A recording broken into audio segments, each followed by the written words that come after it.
Turabaramukije amahoro y'Imana bwoko bw'Imana, turanezerejwe no kubana namwe muri kano kanya keza Imana yatwongeye, muno munsi mwiza Imana yaduhaye wo kubana namwe. Turashimye turakengurutse kuno munsi Imana yaturonkeje ubugira kandi. Ndanezerejwe no kubereka abagenzi banje, turi kumwe n'umugenzi wanje twakuranye kuva kera yitwa hama tukaba turi kumwe n'uwundi ashobora kubibwira, reka nawe tumuha akanya abibwire. Hanyuma nanje ndi madamu wa Richard, akaba yitanze Ry'Imana wese yanjye. Turanezerewe cyane kubera kano kanya n'Imana yakaturonkejeho kubana namwe muri rino jambo ry'Imana. Tugomba dusubire dufate akanya keza ko kuganira amajambo y'Imana. Tugomba duhe kaze Richard niyo nkuru agira icyo atubwiye, Imana yamushyize ku mutima wiwe. Aho uri witegure kwakira gusangira natwe rino jambo ry'Imana. Murahawe ikaze mwese, murakoze. Turamuhaye ikaze mu izina rya Yesu Kristo. Haleluya, haleluya. Twongeye kugirirwa neza n'Imana kandi kongera kubona umwanya mwiza wo kumva amajambo yayo. Tugiye dusengera amajambo risubira kandi kubona mu gitabo cya Matayo ibice 23 bere ku murongo wa mbere. N'amajambo abafarisayo n'abanyabwenge byanditswe bakoresha mu gihe cyabo cya kera, bagatwaza ituntu no kwigisha ibyo batari bukore. Nawe ntukaje mu byo utari bukore, kuko ikintu cyose gifise impera yacu. Haleluya, Yesu nashimwe. Reka tujane mu gitabo cya Matayo dusome ayo majambo. Haravuga gutya ku mutwe w'amajambo, havuga ngo Yesu abuza abigishwa gukurikira ibyo bafarisayo. Yesu abuza abigishwa gukurikira ibyo bafarisayo. Umurongo wa mbere, maze Yesu abarira ishengero n'abigishwa biwe ati, abanyabwenge b'ibyanditswe n'abafarisayo bicaye ku ntebe ya Mose. Nuko ibyo bababwira byose mubikore, mubyitondere, ariko ntimukurikire ibikorwa byabo, kuko ibyo bavuga atari byo bakora. Kandi bahambira imitwaro iremereye igoye itwara, bayayikoreza abantu ku gitugu, ariko ubwabo ntibagomba kuyikozako n'urutoke. Ariko ibikorwa byabo byose babikora kugira ngo bahabwe n'abantu,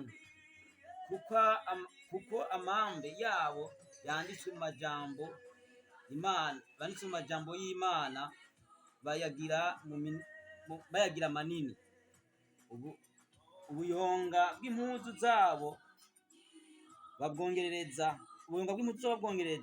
bakunda ibyicaro byo haruguru, aho batumiwe n'intebe z'icubahiro mu masinagogi, nabo gushirwako bwakeye mu tuguriro, no kwitwa n'abantu rabi. Rabi ni ijambo ryo mu giheburayo risobanura ngo ni izina ry'icubahiro ry'abigishwa bakuru bo mu Bayuda. Nawe ntukifuze kwitwa rabi. Tubandanya ku murongo w'indwi, kandi tukatubandanya ku murongo w'umunani. None ntimukitwe rabi, kuko umwigisha wanyu ari umwe, namwe mwese murabavukana.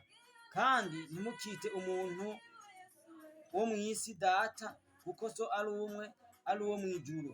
Kandi ntimukiyite umurazi, kuko umurazi wanyu ari umwe, ari Kristo. Ariko umukuru muri mwebwe azabe umukozi wanyu. Uzokwicisha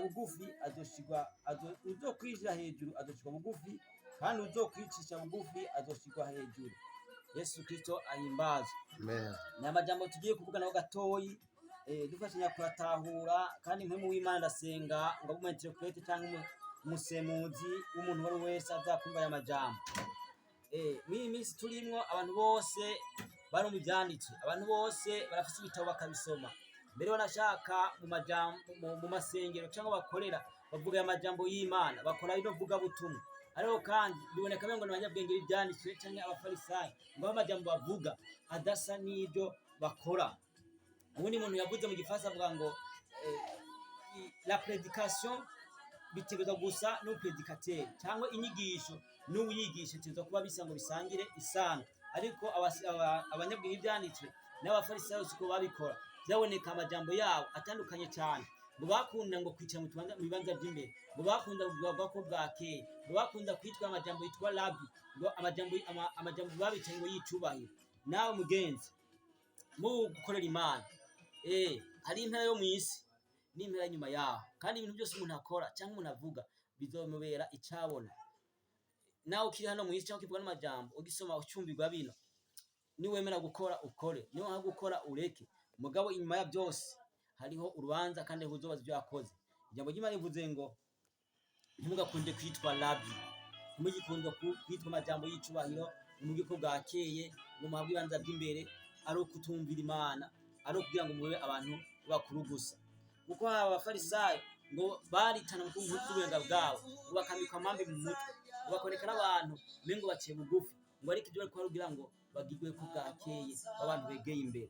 Nawe ndagutuye mugenzi, ucyumva no majambo nyoke makino gitabo cya Matayo 23, uyisomere cyane, usome wongere usome, utahure no jambo rivuga ngo ntukurikire abigishwa n'abanyabwenge ibyanditswe. Abantu benshi muri ino minsi bariko abanyabwenge ibyanditswe aho ku banyabwenge b'ijambo ry'Imana, kugira ngo Imana barondera, Imana bashaka, biteze ko kazoza, biteze ko ubuzima budahera, biteze ko umugisha, ngo bayikorere mu kuri, bagashaka gukoresha ubwenge bwawe. Ntukoreshe ubwenge bwawe, ariko ukoreshe ukuri kw'Imana. Kugira ngo bivuga ngo harahiriwe abasenga mu kuri mu mpembe, kuko bo ngo Imana yumva kandi yabishura. Ndagutumira gusoma iryo jambo no kurizirikana, kugira ngo uzonye impera y'abagororotsi. Kandi ijambo ry'Imana rivuga ati abayikorera cyangwa abayubaha bazogirirwa neza mu by'ubugingo inyuma yabo. Ndakwifurije kuzogira ubugingo bwiza cyangwa izo byiza uki mu buzima inyuma yaho. Shalom shalom, Ry'Imana abahezagire, mwarahezagire. Amen amen. Murakoze cyane, murakoze cyane kuri kano kanya mwari mwadutije kugira ngo mwumvirize ano majambo y'Imana. Tugomba tumusabire ishari nyene arangize n'isengesho, dusenge Imana twese. Murakoze, tubamuhaye kaze mu izina rya Yesu Kristo. Reka dusenge Imana. Data nyine icubahiro, umugororotsi w'intango kandi nawe umugororotsi uzohereza, turagushimiye ko ubugororotsi bwawe buduhaye kugira ngo natwe tuze tugerere kubaho uzoba dufise aho karanga. Turagushimiye ko amajambo wayaduhanuje katubwira, turagushima ko ku munsi aho tubwira ko dukwiye kwitwa no ko dukwiye kugenda, kugira ngo isezerano wavuze ngo udusaba kujya ku muzabibu, ngo ubonye umukwe cyangwa umugeni wo mu isi mwicaranye tuze turi bemwe. Turasenze amajambo yose umuntu azoyumva, azogire impact, azogire ikimazi kuri we, azohindura ubugingo bwiwe. Igice akora cyose Mana, nigize kwijya cyo kugira ko babakeye, nigize ikintu cyo kuba ikimazi cyo mu bugingo gusa, ariko nyuma yaho temwe umugisha, azohezagirwe no kwica nawe bwo mu ijuru. Senze mu izina rya Yesu Kristo, amen. Amen. Murakoze cyane mwe mwari kumwe muradukurikirana.